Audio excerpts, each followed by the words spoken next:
হযরত আনাস রাদিয়াল্লাহু তাআলা আনহু হতে বর্ণিত হাদিস, কোন মানুষ যদি দুনিয়াতে এমন কোন জায়গায় কোন আমল করে, এমন কোন পাথরের মধ্যে আমল করে যেই পাথরের কোন জানালা নাই, কোন দরজা নাই, একেবারে আটকানো, ওই পাথরের মধ্যেও কোন মানুষের যদি কোন আমল থাকে, কিয়ামতের দিন সেই আমল হাজির করবে কে? আল্লাহ তাআলা কোরআনুল কারীমের মধ্যে বলেন, ওয়ানাদাউল মাওয়াজিনাল কিসতা লিয়াউমিল কিয়ামাতি ফালা তুযলামু নাফসুন শাইআ ওয়া ইন কানা মিসকালা হাববাতিন মিন খারদালিন আতাইনা বিহা ওয়া কাফা বিনা হাসিবিন। আল্লাহ তাআলা বলেন, আমি কিয়ামতের দিন ইনসাফের বিচারালয় কায়েম করব, ন্যায় বিচারের আদালত কিয়ামতের দিন আমি আল্লাহ কায়েম করব। বাস্তব কথা, তিতা লাগলেও সত্য কথা, দুনিয়ার আদালতগুলোর মধ্যে ইনসাফ নাই, বেইনসাফি ভরা। এখানে যদি একটা ইনসাফ হয়, বেইনসাফি হয় হাজার হাজার, কিন্তু আল্লাহ তাআলার আদালতে কোনো বেইনসাফি নাই। আল্লাহ তাআলা বলেন, ওয়ানাদাউল মাওয়াজিনাল কিসতা লিয়াউমিল কিয়ামাহ। শুধু তাই না, আল্লাহ তাআলা বলেন, ফালা তুযলামু নাফসুন শাইআ। সেই দিন কারো প্রতি সামান্য কোনো জুলুমও করা হবে না। শুধু তাই না, আল্লাহ তাআলা বলেন, ওয়া ইন কানা মিসকালা হাববাতিন মিন খারদালিন আতাইনা বিহা। দুনিয়াতে যদি কেউ কোনো সরিষা দানা পরিমাণ আমল করে, আতাইনা বিহা, ওইটারেও আমি হাজির করব। সুবহানাল্লাহ। আল্লাহ তাআলা বলেন, শুধু হাজির করব তা নয়, ওই আমলের ব্যাপারে হিসাব গ্রহণ করা হবে। আল্লাহ তাআলা বলেন, এত হিসাব কে করবে? আল্লাহ জবাব দেন, কাফা বিনা হাসিবিন। হিসাব নেওয়ার জন্য আমি আল্লাহই যথেষ্ট। হযরত লোকমান সন্তানরা এই কথা শিক্ষা দিচ্ছে, বাজার তুমি হয়তো আমার সামনে পীর সাহেব হয়ে থাকবা, কিন্তু তুমি যখন রাত্রে বেলা রুমের মধ্যে দরজা আটকাইবা, ওয়াইফাই লাইনটা দিবা, গুনাহ করবা, পাপ করবা, আমার সামনে তো তোমার মতো ভালো ভদ্র আর কেউ নাই। তুমি আমার অগোচরে যায় অপরাধ করবা, গুনাহ করবা, মনে কইরো না যে আল্লাহ তাআলা দেখবে না, আল্লাহ সব দেখবে। হযরত লোকমান সেই কথাই বলেন, ও আমার বৎস, তোমার কোন আমল যদি সরিষা দানা পরিমাণ হয়, ওই আমলটা যদি পাথরের মধ্যে থাকে, শুধু তাই না, মিসকালা হাববাতিন মিন খারদালিন ফাতাকুন ফি সখরাতিন, সেটা যদি পাথরের মধ্যে থাকে, আও ফিস সামাওয়াত, সেটা যদি আসমানেও থাকে, আও ফিল আরদ, সেটা যদি জমিনের সাথেও মিশে থাকে, আল্লাহ তাআলা সেই আমলটা হাজির করবেন। ইয়াতি বিহাল্লাহ, ওই আমলটাও হাজির করবে কে? প্রত্যেকটা নবী হিকমতওয়ালা, কোনো সন্দেহ নাই, কিন্তু হযরত লুকমান আলাইহিস সালাম কেন হিকমত গ্রহণ করলেন, নবুয়ত গ্রহণ করলেন না? ওনাকে যখন প্রশ্ন করা হলো, উনি তখন বললেন, শোনো, নিঃসন্দেহে নবুয়ত এটা অনেক সম্মানজনক একটা কাজ, কিন্তু আল্লাহ সুবহানাহু ওয়া তাআলা আমাকে নিজের থেকে নবুয়তের জিম্মাদারি দেন নাই, বরং আমাকে অপশন দিয়েছেন। আমি চাইলে নবুয়ত গ্রহণ করতে পারি, আমি চাইলে হিকমত গ্রহণ করতে পারি। নবুয়ত যদি আমি গ্রহণ করতাম, এই নবুয়তের যেই জিম্মাদারি, যেই দায়িত্বটা ছিল, যদি কখনো এই দায়িত্বের ভিতরে কোনো কমতি পড়তো, কোনো ত্রুটি বিচ্যুতি হতো, আল্লাহ তাআলার কাছে এই ব্যাপারে আমার জবাবদিহিতা করতে হতো। কিন্তু আল্লাহ তাআলা যদি নিজ থেকে সরাসরি আমাকে নবুয়ত দান করতেন, তাহলে আমার এই নবুয়তের জিম্মাদারি পালনের সব ব্যবস্থাপনা আল্লাহ তাআলা গ্রহণ করতেন। এজন্য নবুয়ত গ্রহণ করাটা আমার জন্য রিস্কের ছিল, আমি এই জন্য হিকমত গ্রহণ করেছি। হিকমত কাকে বলা হয়? তাফসীরের মধ্যে আসছে, হিকমত হলো প্রজ্ঞা, হিকমত হলো দ্বীনের পরিপূর্ণ বুঝ, হিকমত হলো স্বপ্নের তাবির তথা স্বপ্নের ব্যাখ্যা। হযরত লোকমানকে আল্লাহ তাআলা হিকমত দান করেছেন। উনি কত হিকমতওয়ালা মানুষ ছিলেন, এখন নয়, শুধু অতীতেও আরব জাতির মধ্যে হযরত লোকমানের হিকমতপূর্ণ ঘটনা কথাগুলার প্রচলন ছিল। তাফসীরের মধ্যে, হাদিসের মধ্যেও হযরত লোকমানের এইরকম কিছু কিছু ঘটনা আছে।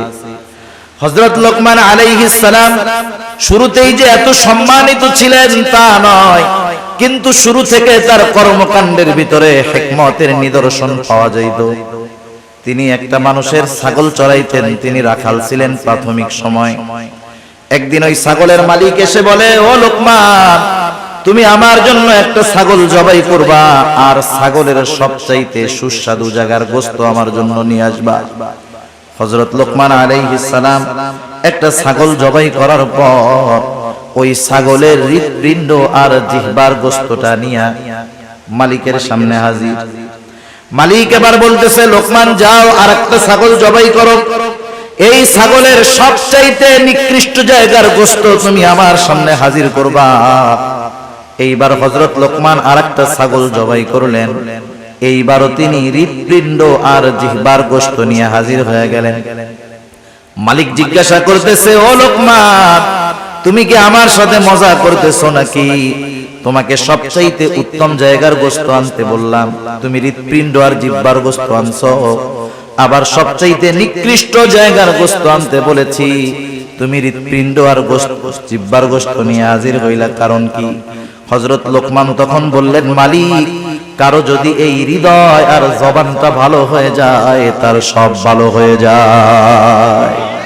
মালিক, কারো যদি হৃদয় আর জবানটা খারাপ হয়ে যায়, তার সব কিছু খারাপ হয়ে যায়, সে সবচাইতে নিকৃষ্ট হয়ে যায়। রাসূল আকরাম সাল্লাল্লাহু আলাইহি ওয়াসাল্লাম এই জন্য বলেন, ইন্নাল্লাহা লা ইয়ানজুরু ইলা সুওয়ারিকুম ওয়ালাকিন ইয়ানজুরু ইলা কুলুবিকুম ওয়া আমালিকুম। আল্লাহ তাআলা কারো সূরত দেখেন না, কারো সিরাত দেখেন না। আল্লাহ তাআলা দেখেন না কে কত সুন্দর, বরং আল্লাহ তাআলা দেখেন কার অন্তরটা কেমন। সেজন্য চেহারা, সূরত, সার্টিফিকেট এগুলার কোনো দাম আল্লাহ তাআলার কাছে নাই। যদি হইতো তাহলে আবু জেহেল সম্মানিত ব্যক্তি হইতো, হযরত বেলাল সম্মানিত ব্যক্তি হতে পারতো। হযরত লোকমান উনিও এরকম ছিলেন, হাবশী কালো গোলাম, কালো চুলগুলা কোকড়া, পাগুলা ছড়ানো, ঠোঁটটা মোটা। এক কথায় আমাদের দৃষ্টিতে একটা মানুষকে অসুন্দর দেখার জন্য যা কিছু দরকার সব তার মধ্যে ছিল, কিন্তু আল্লাহ সুবহানাহু ওয়া তাআলা কেমন সম্মান দিয়েছেন। হযরত লোকমান তিনি একদিন মানুষের সামনে বক্তব্য দিচ্ছেন, বক্তৃতা দেওয়ার জন্য দাঁড়ায় গেছেন।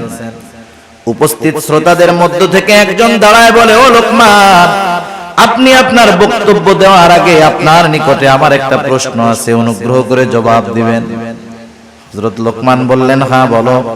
লোকটা এবার বলতেছে, আপনি কি সেই লোকমান নাকি যেই লোকমান আমার সাথে বাগানে বাগানে ছাগল চড়ায় বেড়াইতো?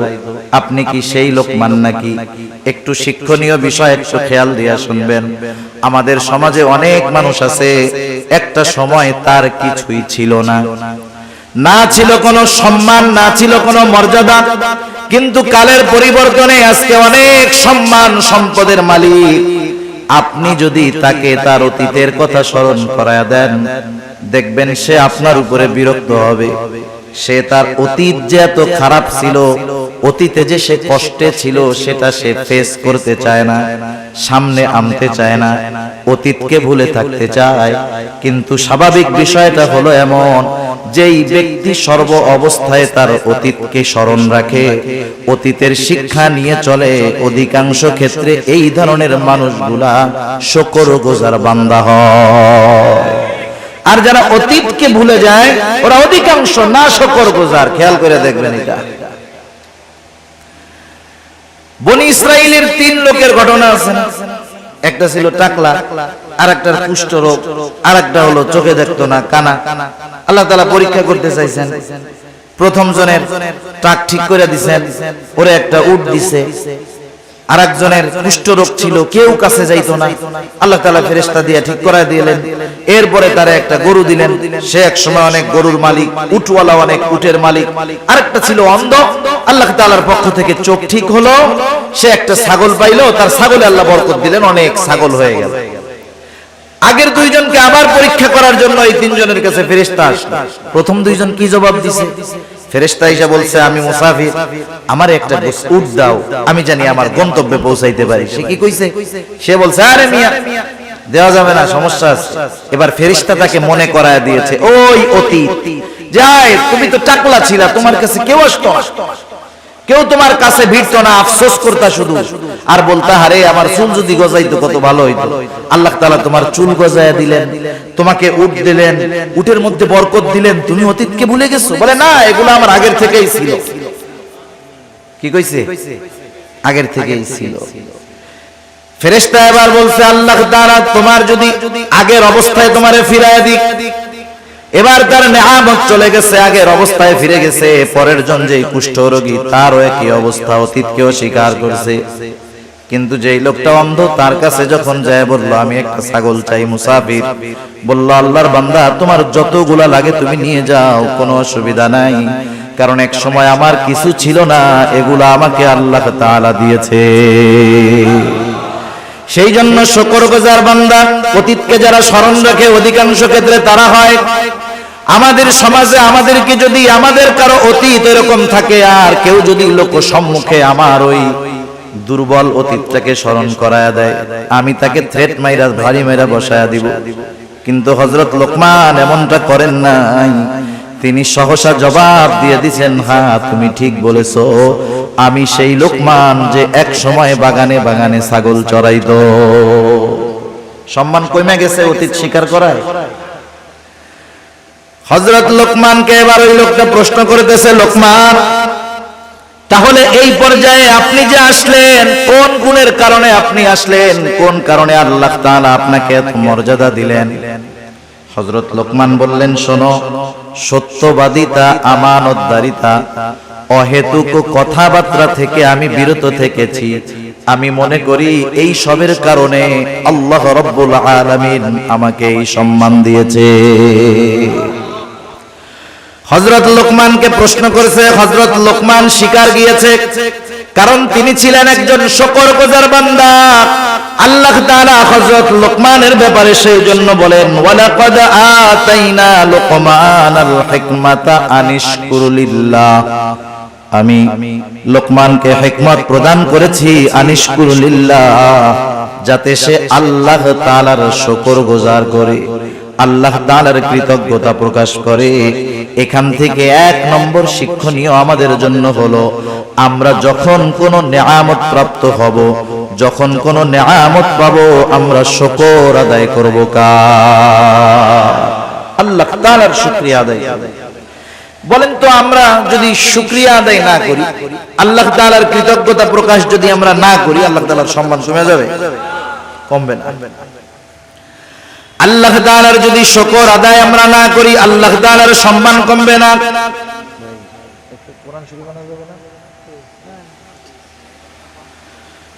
আল্লাহ তাআলার শুকরিয়া আমরা যদি সারা দুনিয়াবাসী না করি, আল্লাহ তাআলার সম্মান কমবে না। আর যদি তামাম দুনিয়ার মানুষ আল্লাহ তাআলার কৃতজ্ঞতা প্রকাশ করে, আমাদের শুকরিয়ার কারণে আল্লাহর ইজ্জত বাড়বেও না। তাইলে শুকরিয়া আদায় করলে আল্লাহ তাআলার কোনো লাভ নাই, না করলে আল্লাহ তাআলার কোনো ক্ষতিও নাই। এজন্য আল্লাহ তাআলা বলেন, ওয়ামান ইয়াশকুরু ফাইন্নামা ইয়াশকুরু লিনাফসি, যে কৃতজ্ঞতা প্রকাশ করে সে সেটা তার নিজের জন্যই করে। কারণ মানুষ যদি নেয়ামত পাওয়ার পর নেয়ামতের কৃতজ্ঞতা আদায় করে, তার নেয়ামতের মধ্যে প্রবৃদ্ধি দান করেন কে? আল্লাহ তাআলা কোরআনুল কারীমের আরেক জায়গায় বলেন, লা ইন শাকারতুম লা আযীদান্নাকুম ওয়া লা ইন কাফারতুম ইন্না আযাবী লাশাদীদ।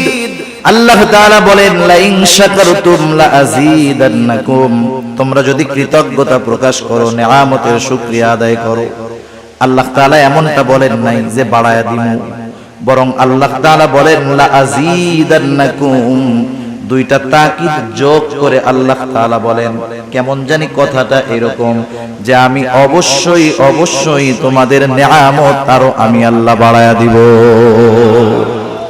ওয়ালা ইন কাফারতুম, তোমরা যদি কুফরি করো তথা নিয়ামতের কৃতজ্ঞতা প্রকাশ না করো, তাতে আল্লাহ তাআলার কোনো ক্ষতি নাই, বরং ক্ষতি কি? আল্লাহ তাআলা বলেন, যাই না রাখো, ইন্না আযাবি লাশাদীদ, আমার আযাব বড় কঠোর, আযাব বড় শক্ত।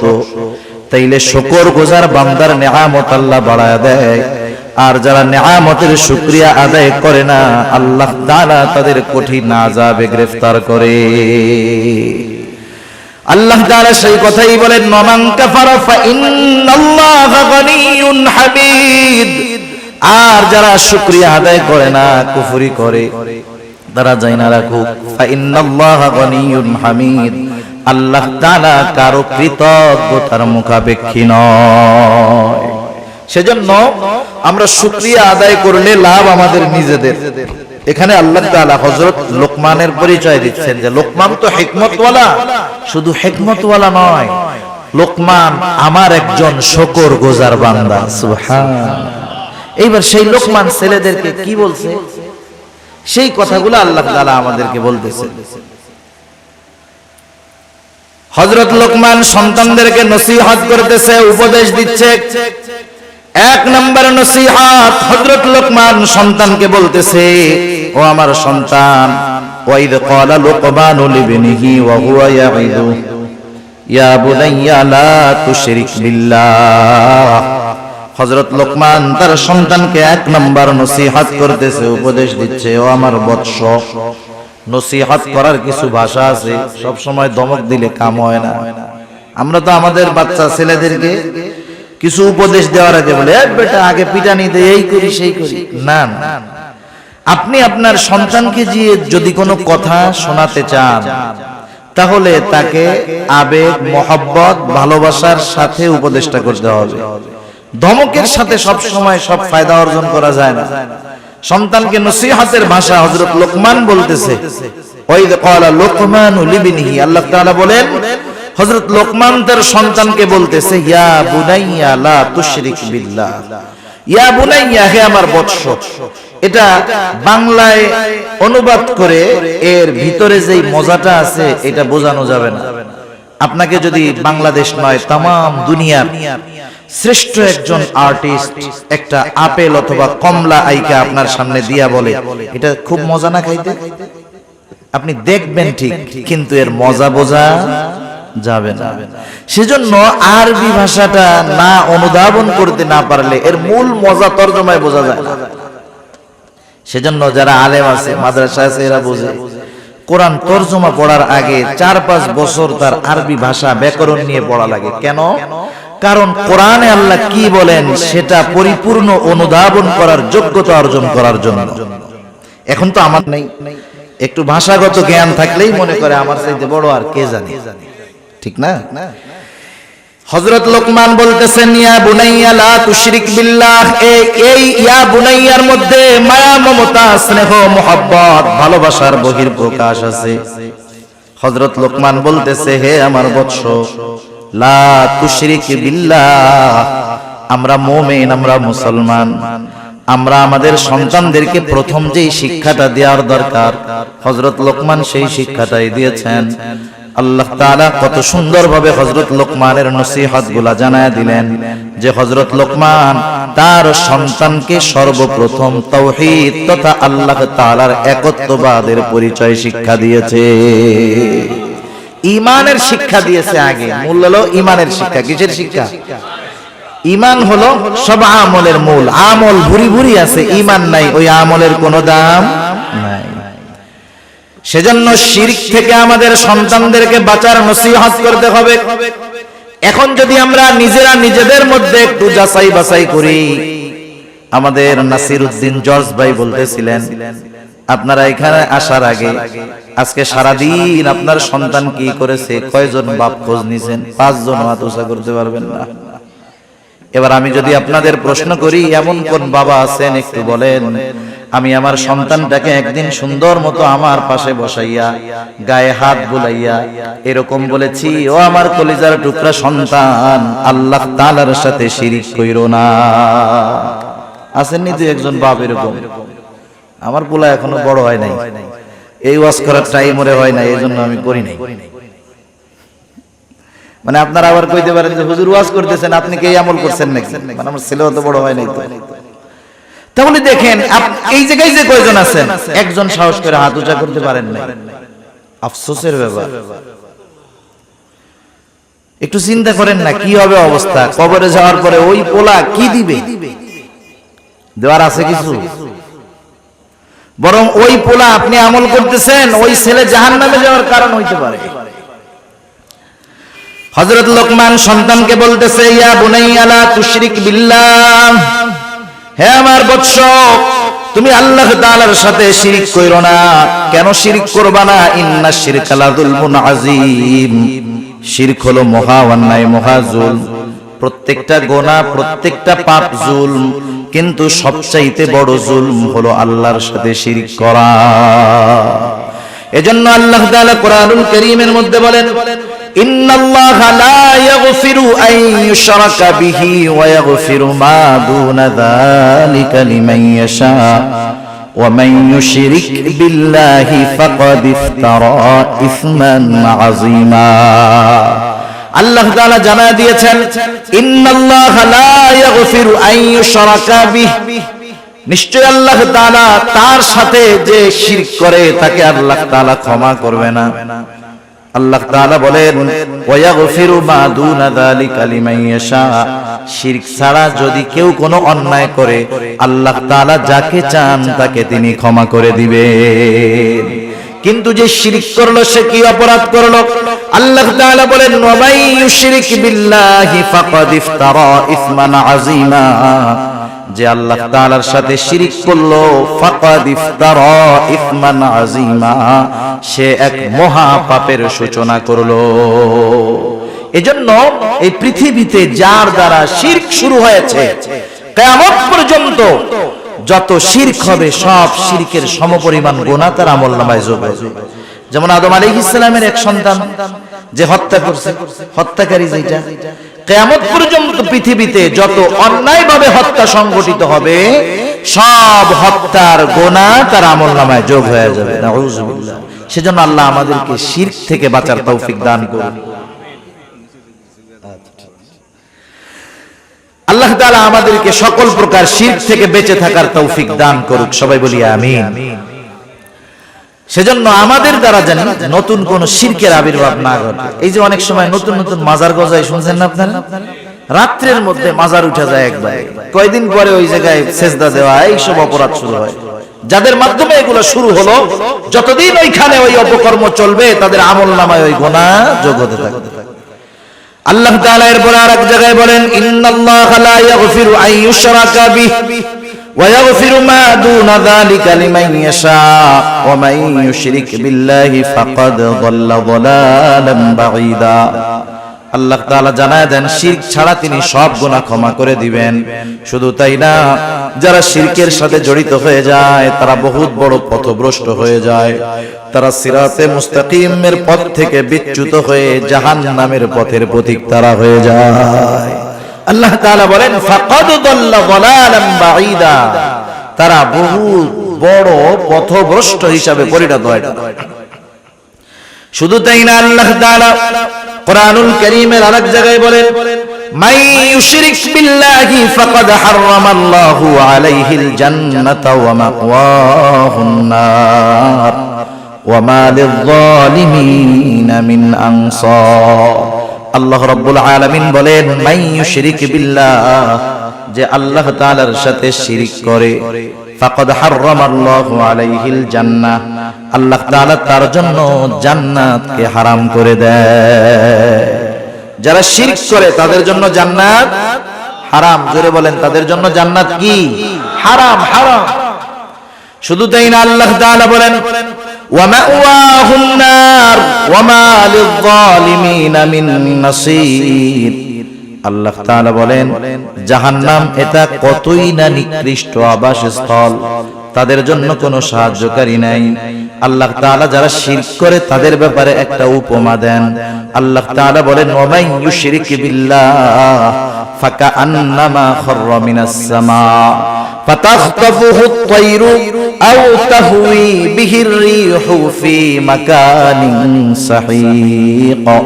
আল্লাহ তাআলা বলেন, মান ইউশরিক বিল্লাহ, যে আল্লাহ তাআলার সাথে শিরক করে, ফাকান্নামা খাররা মিনাস সামা, সে কেমন জানি আসমান থেকে পতিত হয়। আল্লাহ তাআলার জিম্মাদারি তার উপর থেকে উঠে যায়, সে আসমান থেকে পতিত হলো। ফাকান্নামা খাররা মিনাস সামা ফাতাখতাফুহু আত-তায়রু, একটা পাখি তারে সো মাইরা নিয়ে গেল। আও তাহউই বিহির রিহু ফি মাকানিন সাহিক, অথবা প্রচন্ড ঝড় বাতাস তাকে দূরবর্তী অজানা কোন জায়গায় নিক্ষেপ করলো। তার মানে যেই ব্যক্তি শিরক করে সে তার আমল সপ্তবাদ হয়, জাহান্নামের ঠিকানা তার হয়, জান্নাত হারাম হয়। আল্লাহ তাআলা উপমা দিয়ে বুঝাইলেন সে একেবারে ধ্বংস হয়ে যায়, নিঃশেষ হয়ে যায়, শেষ তার সব, জিন্দেগি বরবাদ, আখিরাত বরবাদ। সেজন্য আমরা কখনো চাই না যে আমাদের সন্তানেরা জাহান্নামী হোক, কেউ চায় না, কেউ চায় না। সেজন্য আমরা আমাদের সন্তানদেরকে বোঝাবো যে আল্লাহর সাথে শিরক কইরো না, কারণ শিরক সবচাইতে বড় জুলম, আর শিরক করলে সবচাইতে বেশি বেজার হন আল্লাহ রাব্বুল আলামিন। এটা হযরত লোকমানের প্রথম নসিহত। এরপরে আল্লাহ সুবহানাহু ওয়া তাআলা এই নসিহতের পরে নিজে কিছু নসিহত করেছেন।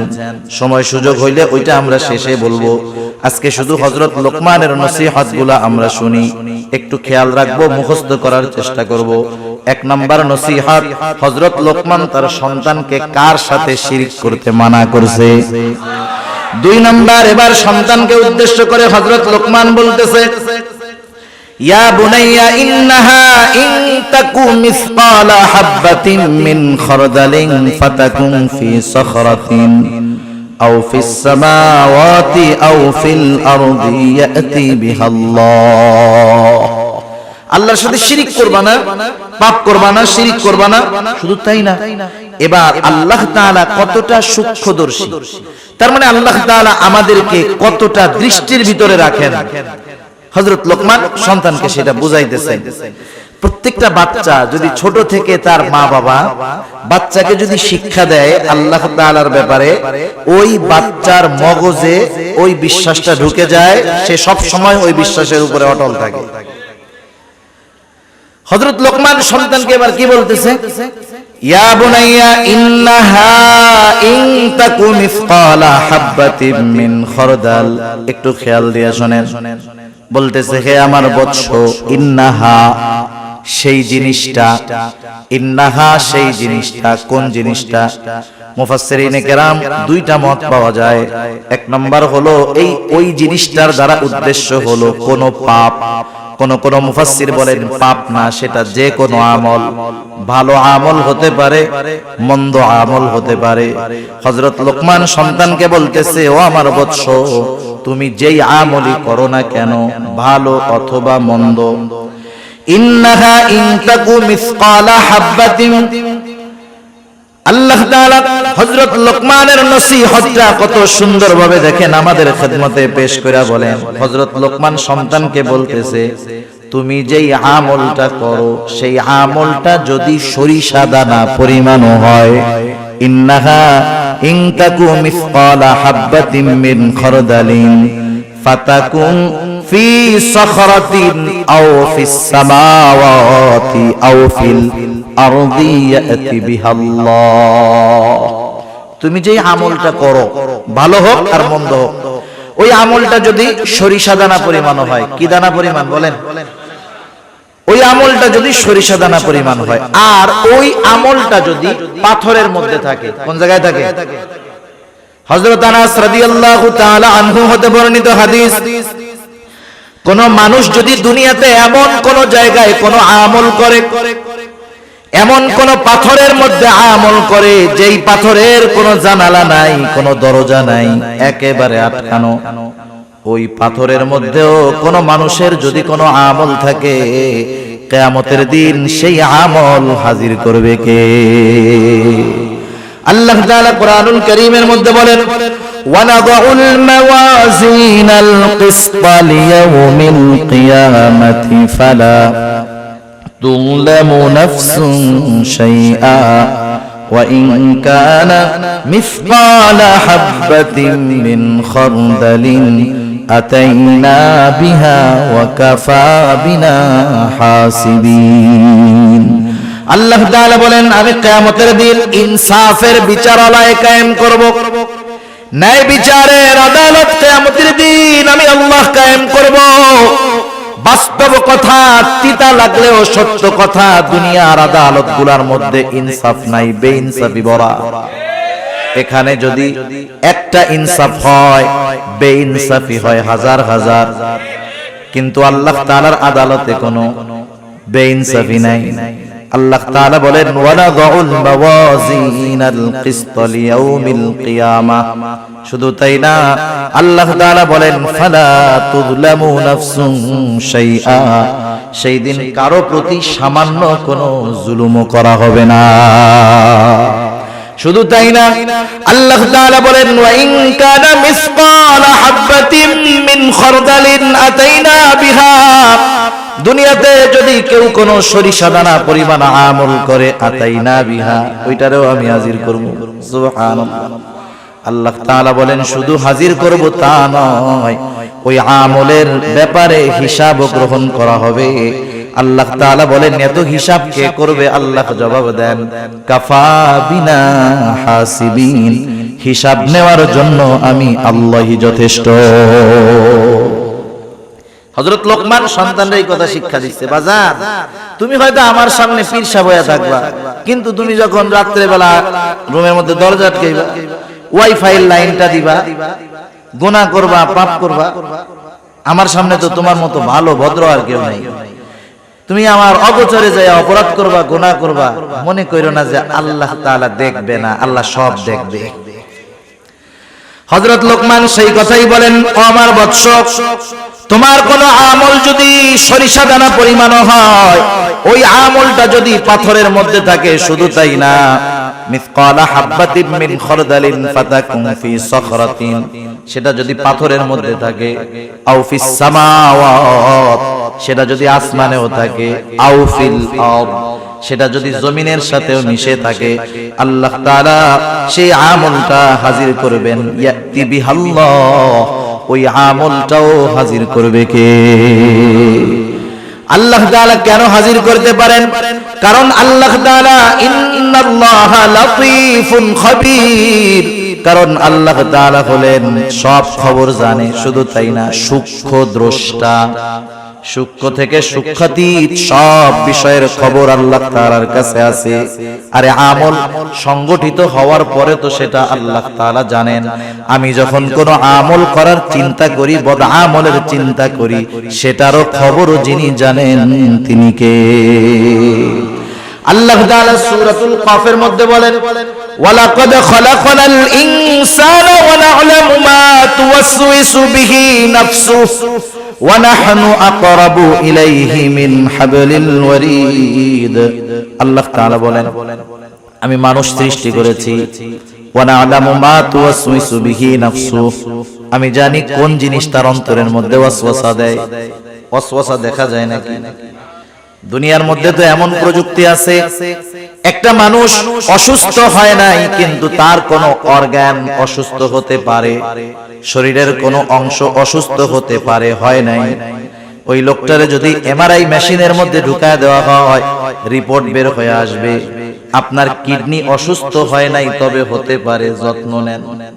কিন্তু দুনিয়ায় এমন কোন মেশিন আছে নাকি যার মধ্যে ঢুকায় দিলে আমার আপনার অন্তরে কি আছে রিপোর্ট আকারে বের হবে? আছে? নাই। কিন্তু আল্লাহ তাআলা বলেন, ও আমার গোলাম, আমি তোমাকে সৃষ্টি করেছি, শুধু তাই না, আমি এটাও জানি তোমার অন্তরের মধ্যে কোন জিনিসে ওয়াসওয়াসা দেয়। কেন জানেন? আল্লাহ তাআলা বলেন, ওয়া নাহনু আকরাবু ইলাইহি মিন হাবলিল ওয়ারিদ। আমি তোমার অন্তরের ওয়াসওয়াসার খবর জানার কারণ হলো আমি তোমার শাহরগের চাইতে অধিক নিকটে। তার মানে আমার ভাষায় আমি মাঝে মধ্যে বলি, আমি আমার যত কাছে তার চাইতে বেশি কাছে কে? আল্লাহ এত কাছে, সেজন্য আমার প্রত্যেকটা পদক্ষেপ আল্লাহর নজরের বাইরে না। গহীন অরণ্যের মধ্যে গভীর রাত্রে যদি একটা পাতা পড়ে, সেই পাতা পড়ার খবরটাও জানে কে? আল্লাহ তাআলা জানে। এত সূক্ষ্মদর্শী আল্লাহ তাআলা। তাহলে এই টেন্ডেন্সি, এই চিন্তা, এই দর্শন, এই মতবাদ, এই ফিকির, এই চিন্তা যেটাই কর না কেন, এটা যদি একটা মানুষের মধ্যে সর্ব অবস্থাতে থাকে, ও যখন একা থাকবে ও চিন্তা করবে সব দেখতেছে কে? এই চিন্তাটা সন্তানের মধ্যে ঢুকায়া দেন। এই চিন্তা সন্তানের মধ্যে ঢুকান, পরিবারের মানুষের মধ্যে ঢুকান। আমরা চেষ্টা করি, বারবার বলি, ইনশাআল্লাহ সন্তানের চরিত্র বাপের সামনে যেমন হবে, লাইট নিভাইয়া দরজা আটকাইয়া ঘরের মধ্যে গেলেও সেম কোয়ালিটির চরিত্রই থাকবে। ঠিক কিনা? চারিত্রিক শিক্ষা দিয়েছে এই জায়গায়। কি শিক্ষা দিয়েছে? প্রথম শিক্ষা দিয়েছে ঈমানের শিক্ষা। কিসের শিক্ষা?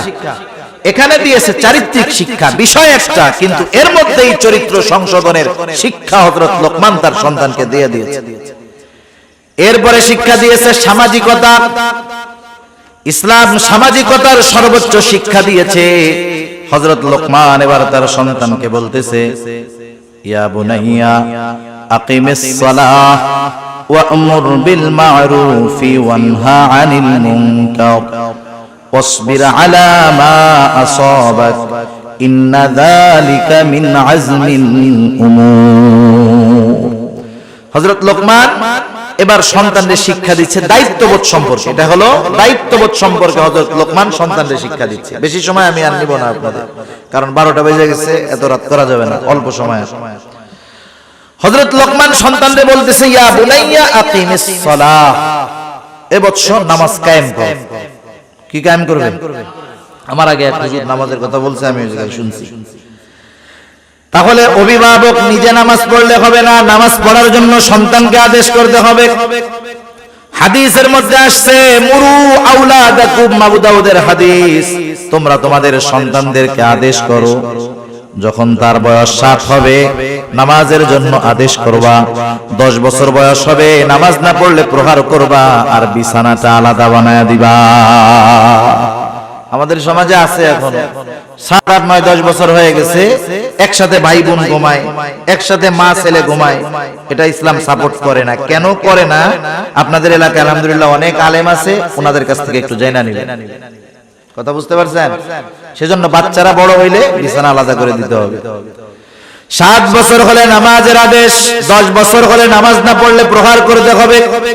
আর আল্লাহ তাআলা বলেন, ওয়া'মুর আহলাকা বিস-সালাতি ওয়াসতাবির আলাইহা লা নাসআলুকা রিজকা নাহনু নারযুকুকা ওয়াল আকিবাতু লিত-তাকওয়া। আল্লাহ তাআলা বলেন, ওয়া'মুর আহলাকা বিস-সালাহ, তুমি একা নামাজ পড়লে হবে না, তুমি তোমার পরিবার আহাল যারা আছে তাদেরকেও নামাজের জন্য আদেশ দাও। কারণ কিয়ামতের দিন সর্বপ্রথম নামাজের হিসাব হবে। কিয়ামতের দিন প্রথম হিসাব কিসের হবে? নামাজের। এজন্য সন্তানদের নামাজি বানাইতে হবে। যে নামাজি সে সঠিক পথের উপরে থাকার চেষ্টা করে। এরপর হযরত লোকমান তার সন্তানকে বলতেছে, ওয়া'মুর বিল মা'রুফি ওয়ানহা আনিল মুনকার, ভালো কাজের আদেশ করো, অসৎ কাজের নিষেধ করো। সন্তানকে হযরত লোকমান বলতেছে, আমরা হলাম শ্রেষ্ঠ উম্মত। কি উম্মত? একটু জোরে বল, আরো জোরে বলেন, কি উম্মত? আজকে 12ই রবিউল আউয়াল। অনেকে কইতে পারে, হুজুর কেন আজকে অন্য ওয়াজ করতেছে, এটা কেন করলো না? আগেও শুনলাম কয়েকজন কিছু একটা বলছে, এই জন্য বললাম না। আবার ওই যে বললাম আপনাদের জর্জ ভাই কথা বললো, আমি চিন্তা করলাম এই বিষয়টাই বলি। তা যাই হোক, ভালো কাজের আদেশ, অসৎ কাজের নিষেধ। আর আমরা কি উম্মত? শ্রেষ্ঠ উম্মত। এটা কি চাপার জোরে হওয়া যাবে? শ্রেষ্ঠ উম্মত হতে হবে আল্লাহ তাআলার ফর্মুলা অনুযায়ী।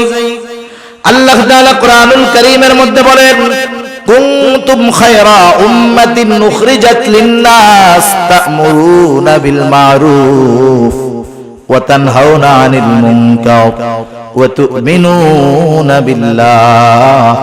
শ্রেষ্ঠ উম্মত যদি হতে হয় 3টা জিনিস মাস্ট বি লাগবে। আল্লাহ তাআলা বলেন তোমরা হইলা শ্রেষ্ঠ উম্মত, মানুষের কল্যাণের জন্য তোমাদেরকে বের করা হয়েছে। এখন কোন কাজ করলে তোমরা শ্রেষ্ঠ উম্মত হবা? মনে রাখবেন একজন বেধর্মী সেও কিন্তু নবীর উম্মত। তাইলে শ্রেষ্ঠ উম্মত হওয়ার জন্য তিনটা কাজ। এক নাম্বার কাজ তা'মুরুনা বিল মারুফ, ভালো কাজের আদেশ করবা। দুই নাম্বার তানহাউনা আনিল মুনকার, মন্দ কাজে বাধা প্রদান করবা। ওয়া তু'মিনুনা বিল্লাহ, আর আল্লাহ তাআলার প্রতি ঈমান আনবা। ঈমানের সাথে ভালো কাজের আদেশ, অসৎ কাজের নিষেধ, এরা হলো শ্রেষ্ঠ উম্মত। এখন যেই জামানা চলতেছে হুজুর, ভালো কাজের আদেশ করলেও জান যায়, মন্দ কাজের থেকে বাধা দিলেও জান শেষ। কি করব? এই কর্মের উপরে ঈমানের স্তর বিন্যাস রয়েছে। রাসূল আকরাম সাল্লাল্লাহু আলাইহি ওয়াসাল্লাম বলেন, মান রাআ মিনকুম মুনকারান ফালইয়ুগাইয়িরহু বিয়াদিহি ফাইন লাম তাসতাতি' ফাবিলিসানিহি ফাইন লাম তাসতাতি' ফাবিকলবিহি ওয়া যালিকা আযআফুল ঈমান। নবীজি সাল্লাল্লাহু আলাইহি ওয়াসাল্লাম বলেন, তোমাদের মধ্যে কেউ যখন কোনো মন্দ কাজ দেখবে, অন্যায় কাজ দেখবে, ফালইয়ুগাইয়িরহু বিয়াদিহি, সে কাজটা শুধু থামায়া দিবে তা নয়, ফালইয়ুগাইয়িরহু বিয়াদিহি, কাজটাকে সে পরিবর্তন করে দিবে। তার মানে হচ্ছে গুনার কাজ, ওটা থামাবে তো থামাবে, সাথে সাথে ওই দিকে একটা ভালো কাজ চালু করে দিবে। বোঝা গেছে? এইরকম পাওয়ার যার আছে, ঈমানের দাবি হলো তার যদি সক্ষমতা থাকে, সে এই মন্দ কাজ থামায়া ওই দিকে একটা ভালো কাজ চালু করে দিবে। এখন এই ক্ষমতা আমাদের নাই। যদি মন্দ কাজে বাধা দিতে যাই, জান শেষ। নবীজি বলেন, ফাইন লাম তাসতাতি' ফাবিলিসানিহি, সে যদি ওই মন্দ কাজকে বাধা দিয়া পরিবর্তন করতে অক্ষম হয়, সে জবানের দ্বারা বাধা প্রদান করবে, নিষেধ করবে। নিষেধটা সে যে কোনো ভাবে করতে পারে, কারণ দাওয়াতের বহুত পদ্ধতি আছে। একই কাজ যদি আপনার ছেলে করে, আপনি তাকে বাধা দিয়া ধোলাই মন মতো দিতে পারবেন, কিন্তু পাশের একজন যদি করে, আপনি ধমক দিতে পারবেন, মাগার ধোলাই দিতে পারবেন না, কারণ ওই জায়গায় ওই পাওয়ার আপনার নাই। সেই জন্য ক্ষেত্র বিশেষ দাওয়াতের পদ্ধতি হলো, কিছু কিছু জায়গায় শক্ত ভাষায় দাওয়াত হবে, কিছু কিছু জায়গায় নরম ভাষায় দাওয়াত হবে। এই জন্য নবীজির বয়ান তথা খুতবার মধ্যে কখনো পাওয়া যাইত তিনি রাগান্বিত স্বরে বক্তব্য দিতেন, নবীজির চেহারাগুলা লাল হয়ে যাইত। আবার কিছু কিছু সময় নবীজি বক্তব্য দিতেন, সাহাবারা কান্নায় জর্জরিত হয়ে যাইত। জবানের দ্বারা বাধা প্রদান করবে। ধমক দিয়া বড় মানুষ যদি করে, তারা তো ধমক দেওয়া যাবে না, তারা তো বুঝাইতে হবে, চাচা কামটা ভালো না, কয়দিন পরে মইরা যাবেন, দাড়ি পাইকা গেছে, চামড়া ঝুলে গেছে, আজরাইল চারপাশ দিয়ে ঘুরতেছে, বাদ দেন না, এই যে কাজ হয়ে গেল না। আর ছোট মানুষটা যদি আপনি অপরাধ করার পরে পায়ে ধরে কন, বাদর পায়ে ধরে তুই করিস না, কাজ হবে না। যেখানে যেরকম ভাবে বাধা দেওয়া, সেই জায়গায় সেরকম ভাবে দিতে হবে। এখন আপনি আমি যদি মুখ দিয়ে বা জবান দিয়ে বাধা প্রদান করতে চাই, তাও বিপদ আছে। নবীজি সাল্লাল্লাহু আলাইহি ওয়াসাল্লাম বলেন, ফাইন লাম তাসতাতি' ফাবিকলবিহি ওয়া যালিকা আযআফুল ঈমান। কেউ যদি জবানের দ্বারা বাধা প্রদান করতে অক্ষম হয়, সে অন্তরের দ্বারা বিষয়টাকে ঘৃণা করবে। কোন জায়গায় যদি কোনো অপরাধ সংগঠিত হয়, কথার কথা আপনাদের এলাকায় একটা অপরাধ হচ্ছে, আর এক লোক উমরা হজ পালন করতে গেছে সৌদি আরব, একবারে হারামের মধ্যে আছে, তাওয়াফরত অবস্থায় আছে, বাইতুল্লাহর সামনে আছে। একজন ফোন দিছে, ভাই এলাকায় তো এই কাম হইছে, এটা করছে, সাইজ করে দিব নাকি? উনি ওই জায়গা থেকে বুঝা সাইজ করে দেয়, আমার কিছু কওয়া লাগে না। এবার দিয়া অপরাধ একটা সংগঠিত হয়ে গেল, ঠিক না? উনি আছে কই? মক্কা শরীফ। উনি যদিও এই অপরাধ যেখানে হচ্ছে সেখানে নাই, কিন্তু এটাকে সমর্থন দেওয়ার কারণে উনি ওই অপরাধীদের শামিল। আরেকজন দুর্বল মানুষ, এক জায়গায় অপরাধ সংগঠিত হচ্ছে, ওই অপরাধ যেখানে হচ্ছে সেই জায়গায় সে আছে। কথা বুঝেন নাই? সেই জায়গায় সে আছে, কিন্তু বাধা দেওয়ার মতো ক্ষমতা নাই। অন্তরে কইতেছে, আল্লাহ আমি যায়ীফ, আমি দুর্বল, বাধা দেওয়ার ক্ষমতা আমার নাই, আপনি আমারে মাফ করেন। ওই জায়গায় অপরাধ হচ্ছে, গুনাহ হচ্ছে, সে উপস্থিত, তবে সে অক্ষম বাধা দিতে, সে যদিও ওই জায়গায় আছে কিন্তু আল্লাহ তাআলার কাছে তার অক্ষমতা প্রকাশ করার কারণে সে যেন কেমন যেন ওই গুনার সাথে তার কোনো সম্পৃক্ততা নাই। সেজন্য নবীজি বলেন কমপক্ষে অন্তরের দ্বারা ঘৃণা করবে, এটা হলো দুর্বল ঈমানের পরিচয়। সেই জন্য আমরা যে যেখান থেকে পারি ভালো কাজের আদেশ, অসৎ কাজের নিষেধ করব। এরপরে বলেন এই কাজ করতে গেলে বাধা আসতে পারে, এই জন্য হযরত লোকমান তার সন্তানকে বলেন ওয়াসবির আলা মা আসাবাক ইন্না যালিকা মিন আজমিল উমুর। এই কাজ করতে গিয়া যদি কখনো বিপদ আপদ আসে, ওয়াসবির তুমি সবর করো, মুসিবত আসলে সবর করো, ইন্না যালিকা মিন আজমিল উমুর, নিশ্চয় এটা বড় জটিল এক কাজ, এটা বিশাল এক জিনিস, সাধারণ কাজ না। এরপরে হযরত লোকমান সন্তানকে সামাজিকতা শিক্ষা দিচ্ছে, মানুষের সাথে কিভাবে মিশতে হবে। হযরত লোকমান সন্তানকে বলতেছে ওয়ালা তুসাইর খাদ্দাকা লিন্নাসি ওয়ালা তামশি ফিল আরদি মারহা। 10 মিনিট কষ্ট হইতেছে নাকি আপনাদের? আর 10-15 মিনিট সর্বোচ্চ। ওয়ালা তুসাইর খাদ্দাকা লিন্নাসি ওয়ালা তামশি ফিল আরদি মারহা। সন্তানকে বলতেছে আমার সন্তান তুমি কখনো মানুষের দিক থেকে মুখ ফিরায়া তুমি কথা বলবা না, তার মানে অহংকারের সাথে তুমি মানুষের সাথে কথা বলবা না। অহংকার বড় জঘন্য এক পাপ।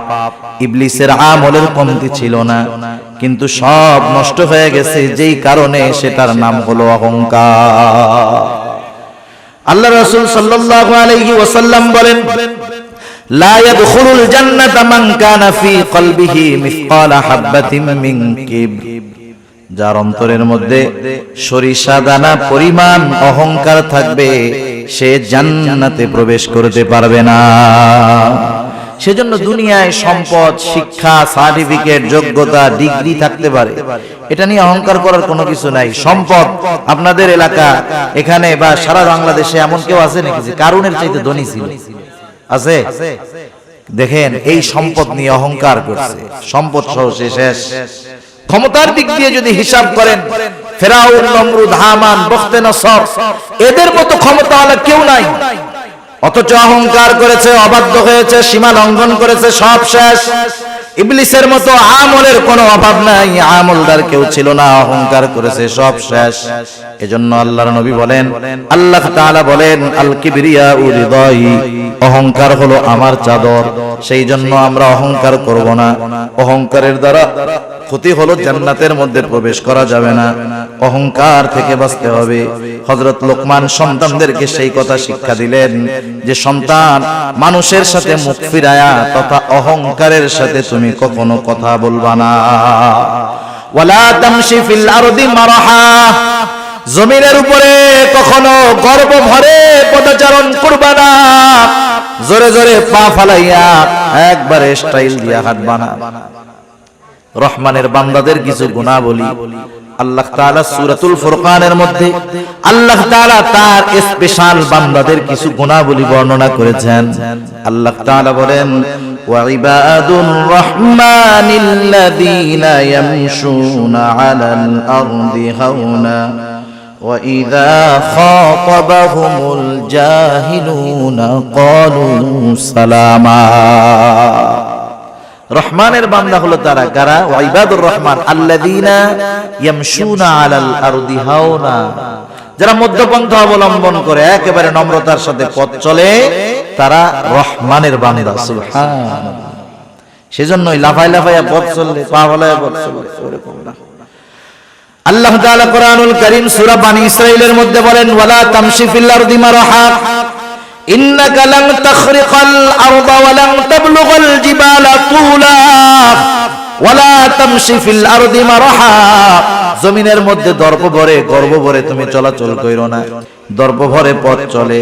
আল্লাহ তাআলা বলেন ইন্নাল্লাহা লা ইউহিব্বু কুল্লা মুখতালিন ফাখুর। আল্লাহ তাআলা মুখতাল আর ফাখুররে পছন্দ করেন না। মুখতাল হলো যে নিজের নিজে বড় মনে করে, নিজের নিজে বড় মনে করে, আর ফাখুর হলো যে ওই বড়ত্বটা মানুষের সামনে প্রকাশ করে, নিজে নিজে মনে করে যে আমি সবচেয়ে ভালো, আমার চেয়ে ভালো আর কি। আরেকটা হলো মানুষের মধ্যে বলে আরে মিয়া আমি সবচাইতে ভালো আলেম, আমি সবচাইতে ভালো জ্ঞানী, আমি সবচাইতে বেশি বুঝি। এটা হলো ফাকুক। এই দুইটারই আল্লাহ কি করে না? পছন্দ করে না। হযরত লোকমান সন্তানদের শিখায় দিচ্ছে বাজান কেমনে তুমি পথ চলবা, তুমি কেমনে পথ চলবা। হযরত লোকমান সন্তানকে বলতেছে ওয়াকসিদ ফি মাশিকা ওয়াগদুদ মিন সাউতিক ইন্না আনকারাল আসওয়াত লা সাউতুল হামির। হযরত লোকমান সন্তানকে বলতেছে তুমি জমিনের মধ্যে মধ্যম পন্থা অবলম্বন করে হাঁটবা, অতি দ্রুত গতিতে হাঁটবা না, ইহুদি খ্রিস্টানদের মতো আস্তে আস্তে হাঁটবা না, মধ্যম পন্থা অবলম্বন করে হাঁটবা। আর একটা উপদেশ শিক্ষা দিল যে তুমি তোমার কণ্ঠস্বরকে একটু নিচু কইরা রাখবা। ওয়াগদুদ মিন সাউতিক, তুমি তোমার কণ্ঠস্বরকে উচ্চ আওয়াজে কোনো আওয়াজ করবা না, কণ্ঠস্বরকে নিম্নে রাখবা। আল্লাহ তাআলা কত সুন্দর দেখেন এই উচ্চ কণ্ঠস্বর যাদের, বিনা কারণে মাঝে মধ্যে অনেক মানুষ আছে ধমক দিয়া ওঠে, আছে না? গলাটা বড় যদি রাখতে পারে 10 জনের মধ্যে ঝগড়া যখন লাগে মনে করে আমার চাইতে আর কে বড়, আবার পরে এসে এই বেটা ওই জায়গায় আমার গলাই শুধু শোনা গেছে, জানো আর কারো কথাই শোনা যায় না। আল্লাহ তাআলা বলে তুই হলে গাধা। কি বলেন? ইন্না আনকারাল আসওয়াতি লা সাউতুল হামির, নিশ্চয় গাধার আওয়াজ সর্বনিকৃষ্ট আওয়াজ।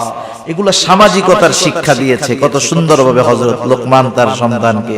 নৈতিকতার শিক্ষা, ঈমানের শিক্ষা, গুনার থেকে বাঁচার শিক্ষা, মানুষের সাথে চলাচল আচরণের শিক্ষা হযরত লোকমান সন্তানকে দিয়েছে। বাবা হিসেবে উনি যেমন নসিহত করেছেন, অনুরূপ ভাবে আমাদের প্রত্যেকের উচিত যারা বাবা হয়েছেন, যারা হবেন, এই নসিহতগুলা জানা, আবেগ মোহাব্বত ভালোবাসার সাথে সন্তানদেরকে এই নসিহতগুলা করা। আল্লাহ তৌফিক দান করুক, সকলে বলি আমিন। দোয়া হয়ে যাবে। একটা মসজিদ, এই মসজিদের উদ্যোগে মাহফিল আপনারা জেনে মজিদ। আল্লাহুম্মা বারিক আলা মুহাম্মাদিন ওয়া আলা আলি মুহাম্মাদিন কামা বারাকতা আলা ইব্রাহিম ওয়া আলা আলি ইব্রাহিম ইন্নাকা হামিদুম মাজিদ। الحمد لله رب العالمين والعاقبة للمتقين والصلاة والسلام على خير خلقه محمد وعلى آله وأصحابه أجمعين. ربنا ظلمنا أنفسنا وإن لم تغفر لنا وترحمنا لنكونن من الخاسرين. ربنا آتنا في الدنيا حسنة وفي الآخرة حسنة وقنا عذاب النار.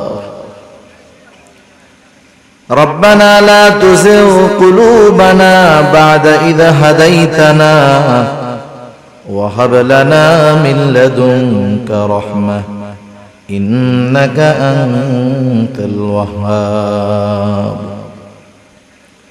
ওগো দয়াময় আল্লাহ, গভীর রাত পর্যন্ত দিনই আলোচনা করার পর গুনাহ মাখা হাত আপনার দরবারের দিকে তুলে ধরেছি।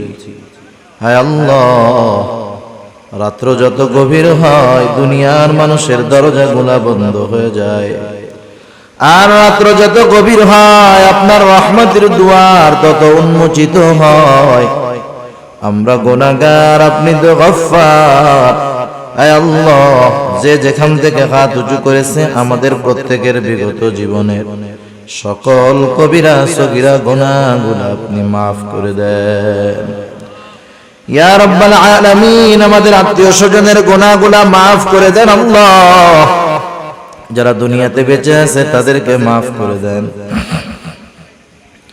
যারা দুনিয়া ছেড়ে অন্ধকার গহীন কবরে চলে গেছে তাদের গুনাহগুলো মাফ করে কবরগুলো আপনি জান্নাতের টুকরা বানায় দেন ইয়া রাব্বাল আলামিন। খাস করে আজকের এই মাহফিল আপনি কবুল আর মঞ্জুর করে নেন। আয় আল্লাহ, যে মসজিদের উদ্যোগে মাহফিল, মসজিদখানা কবুল আর মঞ্জুর করেন আল্লাহ। যারা অর্থ দিয়ে, শ্রম দিয়ে, সময় দিয়ে, সৎ পরামর্শ দিয়ে বিভিন্নভাবে সহযোগিতা করেছে আল্লাহ, প্রত্যেকের ছোট বড় সকল প্রকার সাহায্য সহযোগিতা আপনি কবুল আর মঞ্জুর করে নেন। কে কোন আশায় সহযোগিতা করেছে আপনার জানতে বাকি নাই। প্রত্যেকের মনের নেক চাওয়া নেক আশা আপনি কবুলের মঞ্জুর করে নেন ইয়া রাব্বাল আলামিন। এই মসজিদের যা কিছু প্রয়োজনীয়তা আছে আপনি আপনার গায়বী খাজানা থেকে ব্যবস্থা করে দেন।